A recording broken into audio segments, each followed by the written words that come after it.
वहीं लोकसभा में महिला आरक्षण बिल पास न होने को लेकर सियासत गर्मा गई है। छत्तीसगढ़ की राजधानी रायपुर में बीजेपी ने जन आक्रोश रैली निकालकर विपक्ष पर तीखा हमला बोला।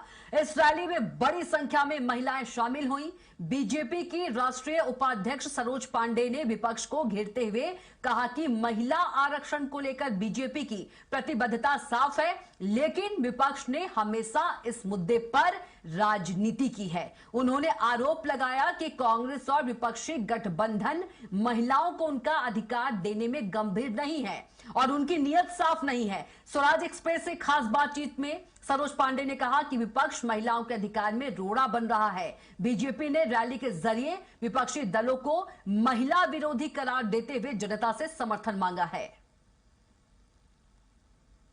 जिस नारी शक्ति वंदन अधिनियम का जो संशोधन बिल लाया गया था वो लोकसभा में गिर गया। इसको लेकर आक्रोश रैली आज राजधानी रायपुर में निकाली गई। हमारे साथ बीजेपी के राष्ट्रीय उपाध्यक्ष सरोज पांडे जी हैं। ये आक्रोश रैली के माध्यम से क्या संदेश देने का आखिर प्रयास किया?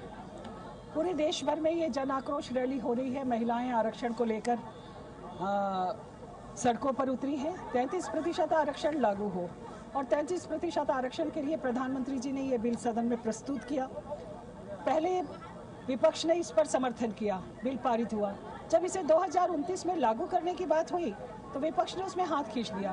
ये 2029 में अगर लागू होता तो हमारी बहनों को अधिकार मिलता।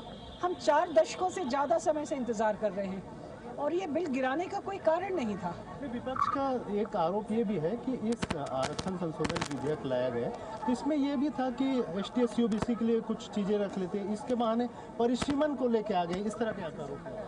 ये एक संवैधानिक प्रक्रिया है। जब आपकी जनसंख्या बढ़ेगी और जनगणना के आधार पर ही परिसीमन होगा।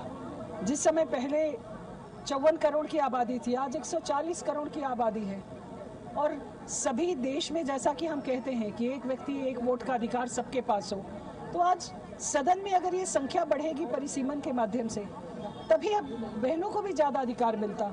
इसमें मुझे नहीं लगता है विपक्ष ने केवल गिराना है, इसलिए उन्होंने कारण गिरे। और बड़ा आरोप लगा रहे हैं कि 5 राज्यों में चुनाव, खासकर बंगाल के चुनाव को फोकस करते हुए विधेयक लाया गया और उनको मालूम था कि विधेयक गिरेगा, इसके बावजूद भी लाया गया। विपक्ष हर चीज में राजनीति देखता है। मुझे लगता है कि हर चीज में राजनीति नहीं होनी चाहिए। हम महिलाएं तो वैसे भी राजनीति से ही परेशान रहती हैं, इसलिए हमको लगता है कि हम लोगों को हमारा अधिकार मिलना चाहिए था।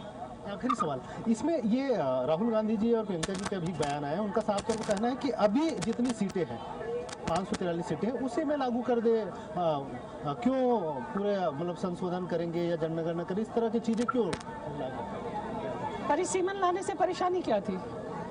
54 करोड़ की जनसंख्या अगर 140 करोड़ हुई तो हर एक लोकसभाओं में 30-30 लाख वोटर हैं, जहां तक कि सांसद पहुंच नहीं पाते हैं। प्रधानमंत्री जी ने बहुत साफ और स्पष्ट मंशा से इसको लाया कि हर व्यक्ति के पास तक लोग पहुंचे, जनप्रतिनिधि उनके प्रति उत्तरदायी हो।